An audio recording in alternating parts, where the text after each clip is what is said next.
मराठी मनातला धगधगता असा अभिमान आणि काळी आहे सह्याद्री ज्याला शंभूचा अभिमान महाराष्ट्राच्या देवाऱ्यात ज्याचं पहिलं स्थान मराठ्याचा भगवा जो असमंत आहे कृपावंत आहे दयेचा वसंत आहे त्याच्या कुशीतून स्वराज्याचं स्वप्न देखणं उदयास आलं त्या राजमाता राष्ट्रमाता जिजाऊ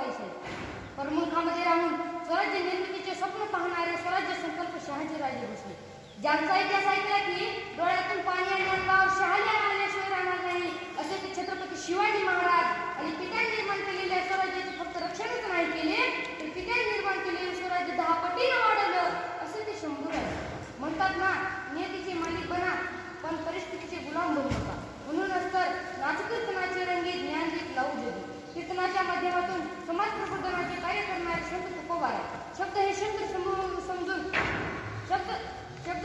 समजून समाज प्रबोधनाचे कार्य करणारे संत नामदेवराज दिवसभर हातात खराटा घेऊन गाव स्वच्छ करायचं आणि रात्री कीर्तनाच्या माध्यमातून लोकांचं डोकं स्वच्छ करायचं असं काम त्यांनी केलं ते संत गाडगेबाबा शिक्षणाची गंगा वरगैरवाच्या घरापर्यंत पोहोचणारे डॉक्टर कर्मवीर भाऊराव पाटील प्रथमतः मी या सर्व महामानवांना वंदन करून मी माझ्या भाषणाला सुरुवात करतो आयुष्यातील प्रत्येक क्षण लक्षात राहील असे नाही आयुष्यातील प्रत्येक क्षण लक्षात राहील असे नाही काही क्षण विसरू म्हणता विसरता येत नाही आणि याचा हा आजचा एक क्षण आहे शिवनेरीवर एक तेजस्वी तारा चमकला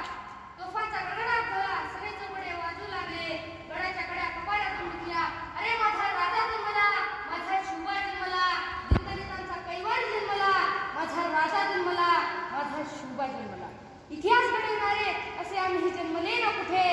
जिकवितो त्या हिमालया पुसतो आम्ही शिवराया सहन होणार नाही त्या स्वराज्याची फळे जातीवंत हृदयात धडकतात आई साहेब